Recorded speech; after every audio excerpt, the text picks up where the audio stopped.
नमस्कार दर्शकों, मैं आर्यश अग्निहोत्री आप सबका स्वागत करता हूं। दर्शकों, आज हम बात करेंगे कर्क राशि वालों के बारे में। कर्क राशि वालों के लिए नया वर्ष 2026 कैसा रहने वाला है। जनवरी से लेकर दिसंबर तक ग्रहों की क्या स्थिति रहेगी, इस बीच कौन कौन से ग्रहों का राशि परिवर्तन होगा, ग्रहों के राशि परिवर्तन से कौन कौन से क्षेत्रों में क्या क्या बदलाव देखने को मिलेगा। हम बात करेंगे आपके संपूर्ण क्षेत्रों के बारे में, आपके स्वास्थ्य के बारे में, धन के बारे में, नौकरी के बारे में, व्यापार के बारे में, शिक्षा के बारे में, संतान के बारे में, लव लाइफ के बारे में, वैवाहिक जीवन, कंपटीशन, भाग, लाभ, हानि, विदेश यात्रा आदि संपूर्ण क्षेत्रों के बारे में चर्चा करेंगे। तो आइए जानते हैं। उससे पहले यह समझिए कि यह फलादेश चंद्र राशि पर आधारित है। नाम राशि के आधार पर भी जान सकते हैं और लग्न राशि के आधार पर भी जान सकते हैं। ये जो आप कुंडली देख रहे हैं, जनवरी 2026 की कुंडली है। सौर मंडल में ग्रहों की स्थिति इस प्रकार से जनवरी के महीने में रहने वाली है।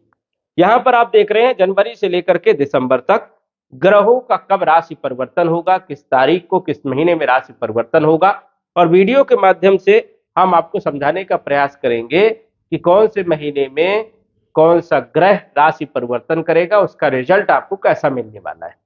यदि अच्छा है तो अच्छे रिजल्ट मिलेंगे, खराब है तो उसके लिए क्या उपाय करना है, सावधानी क्या रखना है, विस्तार से जानेंगे। कर्क लग्न और कर्क राशि के स्वामी चंद्रमा होते हैं और चंद्रमा का फलादेश संभव नहीं होता है, क्योंकि चंद्रमा 2.25 दिन में राशि परिवर्तन कर जाते हैं। हेल्थ के बारे में यदि हम देखें तो जनवरी से लेकर के जून तक की जो स्थिति है, थोड़ा सा यहां पर आपको ध्यान रखना है, क्योंकि सभी ग्रहों का जो गोचर है जनवरी के महीने में आपके छठे भाव में रहने वाला है। छठा भाव जो है यह है रोग का, ऋण का, शत्रु का, कलह का और कर्ज का। हालांकि यहां पर यदि हम देखें तो सूर्य मंगल दोनों ही अच्छे परिणाम देने का काम करते हैं और बुध शुक्र दोनों यहां पर सामान्य स्थिति में रहते हैं। लेकिन यहां पर यदि हम देखें धन के मालिक सूर्य है, छठे भाव में बैठे हैं। अब ये धन के मालिक होकर के छठे भाव में बैठना ये अच्छी बात नहीं मानी जाती है। कोई खास उतने अच्छे रिजल्ट यहां पर सूर्य के देखने को नहीं मिलते, क्योंकि सूर्य यहां पर धन खर्चे खूब करवाता है। मंगल यहां पर थोड़ा सा सपोर्ट जरूर करता है, लेकिन कई बार विवाद में स्थिति यहां पर पैदा कर देता है। तो कुल मिलाकर के यहां पर यदि ग्रहों की स्थिति के बारे में बात करें तो मिले जुले परिणाम जनवरी के महीने में देखने को मिलने वाले। सर्दी, जुकाम, कफ वाली प्रॉब्लम बीच बीच में होने की संभावनाएं आपको जनवरी के महीने में देखने को मिल सकती है। वही देखा जाए तो 2 जून को देवगुरु बृहस्पति आपके लग्न भाव में आएंगे, उच्च राशि में गोचर करेंगे। तब से स्थिति आपके लिए बहुत शानदार रहने वाली है, क्योंकि कर्क राशि में गुरु उच्च राशि के होते हैं। पंच महापुरुष में से एक राजयोग हंस नामक राजयोग बनाएंगे। स्वास्थ्य अच्छा रहेगा, कॉन्फिडेंस अच्छा रहेगा, अपॉर्चुनिटी मिलेगी। वही देखा जाए तो कई सारे क्षेत्रों में आपको लाभ मिलेगा, जैसे भाग्य का साथ पूरा मिलने वाला है। रोग, ऋण, शत्रुओं को दूर करने का काम भी जो है देवगुरु बृहस्पति करेंगे। तो ये एक अच्छी स्थिति जून के बाद रहने वाली है। गुरु के बारे में विस्तार से हम चर्चा करेंगे। द्वितीय भाव के जो मालिक बनते हैं सूर्य देव बनते हैं और यहाँ पर केतु विराजमान है। द्वितीय भाव में केतु का विराजमान होना कई बार वाणी के प्रभाव को जो है कम ज्यादा कर देता है, कई बार अच्छी वाणी को भी खराब करने का काम यहाँ पर केतु करता है।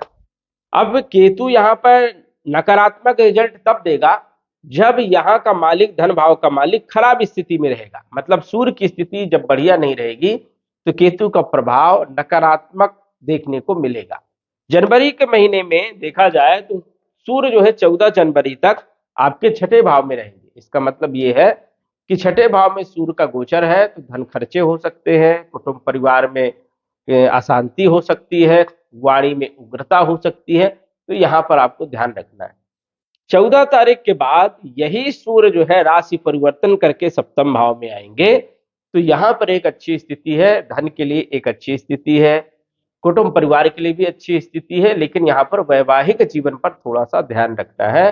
पति के साथ, पत्नी के साथ संबंध जो है थोड़ा सा मधुर बना करके चलना है।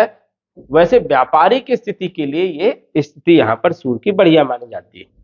तो सूर्य 14 जनवरी से 13 फरवरी तक यहां पर रहने वाले हैं। एक अच्छी स्थिति रहेगी, धन से जुड़ी हुई समस्याएं दूर होंगी।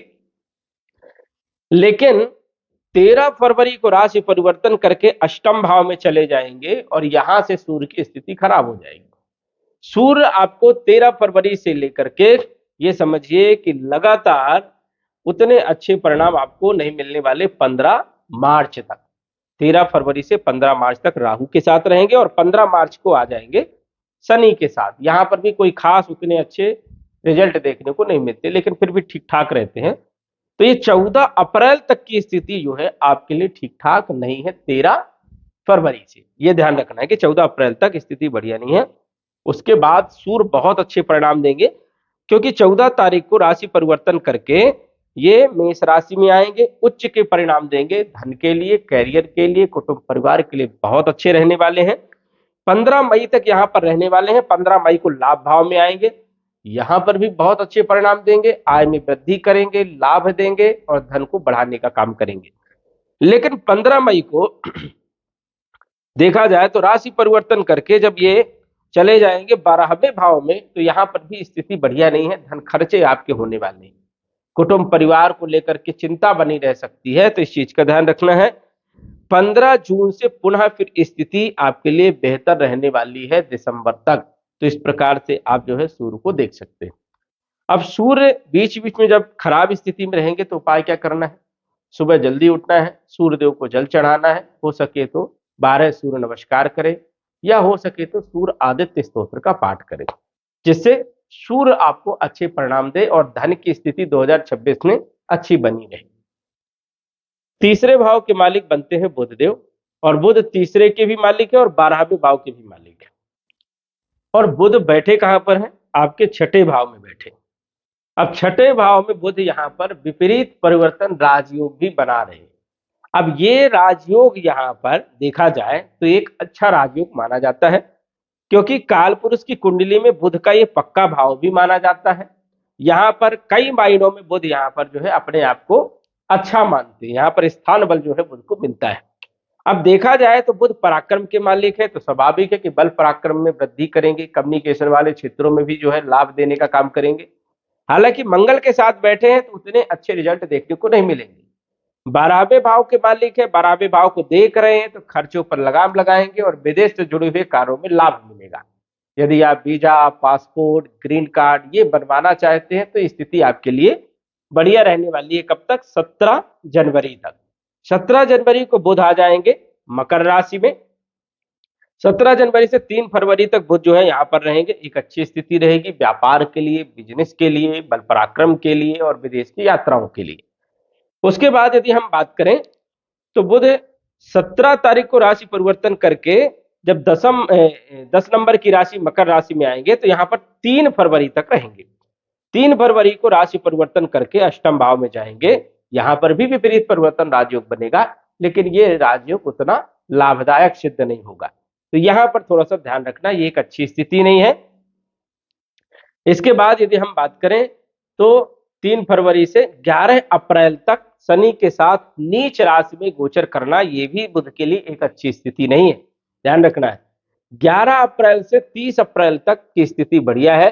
फिर इसके बाद जो है मई की स्थिति भी बढ़िया है और इसके बाद जून की भी स्थिति जो है बढ़िया है। जुलाई, अगस्त, सितंबर, अक्टूबर, नवंबर, दिसंबर, फिर ये जो महीने हैं ये आपके लिए बढ़िया रहेंगे, जिससे आपकी बुद्धि भी बढ़िया रहेगी, व्यापार बढ़िया रहेगा और कम्युनिकेशन भी आपका बढ़िया रहने वाला है।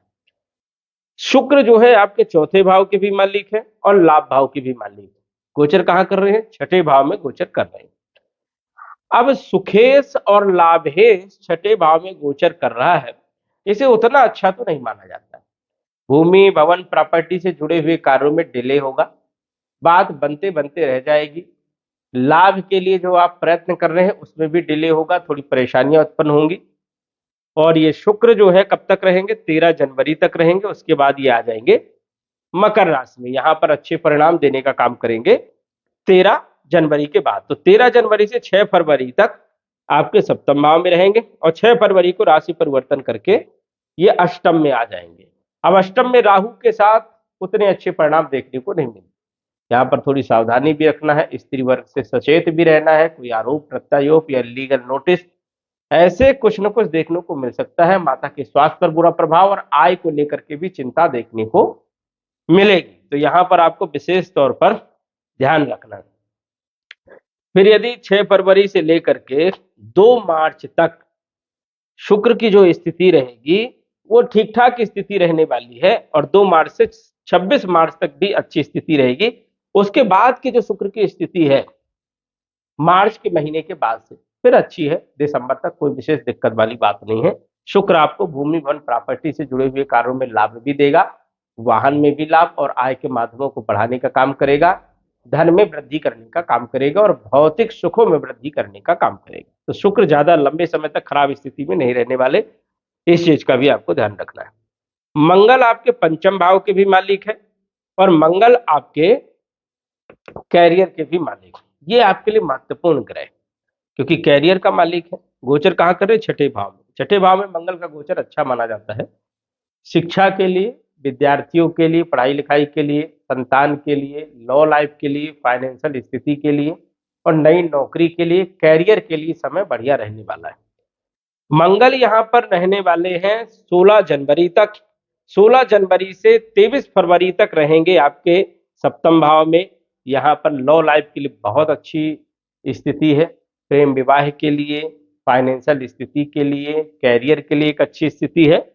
लेकिन यही मंगल 23 फरवरी से 2 अप्रैल तक अष्टम भाव में खराब पोजीशन में रहने वाले हैं। यहां पर फिर ध्यान रखना है, लव लाइफ को लेकर के कुछ न कुछ गलत हो सकता है और फाइनेंशियल स्थिति, पैसा डूब सकता है, किसी को उधार दिया या ऐसे ही दिया तो वो डूब सकता है, मिलने के संकेत कम रहेंगे। कैरियर को लेकर के चिंता या परेशानियां देखने को मिल सकती है, और ये कब तक रहेगी? ये रहेगी 11 सॉरी मंगल जो है 2 अप्रैल तक रहेंगे। 2 अप्रैल के बाद फिर जब ये शनि के साथ आएंगे तो यहां पर भी कोई खास उतनी अच्छी स्थिति नहीं, लेकिन कुछ स्थिति सुधरेगी। 11 मई के बाद मंगल की स्थिति फिर लगातार अच्छी रहने वाली है। मंगल आपको अच्छा सपोर्ट करने का काम करेंगे। मंगल क्या लाभ देंगे? मंगल आपके कैरियर को बेहतर बनाएंगे, मंगल आपकी शिक्षा, संतान, लॉ लाइफ को बेहतर करने का काम करेंगे, फाइनेंशियल स्थिति को भी बढ़िया करेंगे। लेकिन ध्यान रखना है कि ये स्थिति आपकी जो बेहतर हो रही है वो आपको ध्यान रखना है 11 मई के बाद से एक अच्छी स्थिति रहेगी। जुआ, लॉटरी, सट्टा, शेयर मार्केट, इन क्षेत्रों से जुड़े हुए कार्यों में भी ये लाभ देता है, तो ध्यान रखना है। मंगल के बाद गुरु जो कि छठे भाव के भी मालिक है, भाग्य के भी मालिक है और विपरीत परिवर्तन राजयोग बना करके गोचर कर रहे हैं, एक अच्छी स्थिति में है। रोग, ऋण और शत्रु को समाप्त करने का प्रयास करेंगे। हालांकि अन्य ग्रह के द्वारा ये परेशानी होगी, लेकिन गुरु इसको दूर करने का काम, बचाव करने का काम करेंगे। भाग्य का साथ भी मिलेगा और विदेश जाना है तो ये टाइम आपके लिए बढ़िया है। विदेश की यात्राओं के लिए, ग्रीन कार्ड के लिए, पासपोर्ट के लिए और वीजा के लिए समय बढ़िया है। 2 जून को ये आपकी राशि में आएंगे, अद्भुत परिणाम मिलेंगे और यहां से आपका गोल्डन टाइम प्रारंभ होगा। आने वाले दिसंबर तक, मतलब 2 जून से दिसंबर तक गुरु आपको बहुत कुछ लाभ देने का काम करेंगे। कैरियर में लाभ, भाग्य का साथ, साथ ही साथ रोग, ऋण, शत्रुओं को समाप्त करेंगे, नौकरी बेहतर करने का काम करेंगे, स्वास्थ्य को बेहतर करने का काम करेंगे। यहाँ पर 31 अक्टूबर तक रहेंगे, उसके बाद आ जाएंगे धन भाव में, यहाँ पर भी अच्छे परिणाम देते हैं। मतलब दिसंबर तक गुरु की स्थिति आपके लिए बढ़िया रहने वाली है, कोई दिक्कत वाली बात यहाँ पर नहीं है। शनि आपके सप्तम और अष्टम के मालिक हैं, गोचर कर रहे हैं, अच्छी पोजीशन में है शनि। शनि आपको सपोर्ट करेंगे, लाभ देने का काम करेंगे, वैवाहिक जीवन को, व्यापार को, पार्टनरशिप को और गूढ़ ज्ञान को बढ़ावा देने का काम करेंगे। एक अच्छी सिचुएशन शनि आपको बना करके देने का काम करेंगे। कार्यों में डिले जरूर होगा, क्योंकि भाग्य भाव में शनि का गोचर थोड़ा सा विलंब के साथ जो है फायदा होता है, इस चीज का ध्यान रखना है। पैसे फंस सकते हैं। ये राहु अष्टम भाव में यहाँ पर विराजमान है, तो थोड़ा सा ध्यान रखना है। कई बार राहु फंसा हुआ धन भी देता है, धन की स्थिति को बढ़िया करता है और रिसर्च वाले क्षेत्रों में जबरदस्त लाभ देने का काम करता है। तो शनि और राहु दोनों की स्थिति उतनी ज्यादा खराब स्थिति में यहाँ पर नहीं है, और केतु धन भाव में बैठा है। जैसे सूर्य का रिजल्ट मिलेगा, उसी सूर्य के रिजल्ट को बढ़ा करके जो है रिजल्ट देने का काम केतु करेंगे। कुल मिलाकर के यदि हम बात करें तो कर्क राशि वालों के लिए वर्ष 2026 जून के महीने के बाद से जो है बहुत बेहतरीन रहने वाला है। लेकिन जून तक कुछ न कुछ हल्की फुल्की परेशानियां या मानसिक टेंशन, चिंताएं देखने को मिलेगी, तो इस चीज का ध्यान रखना है।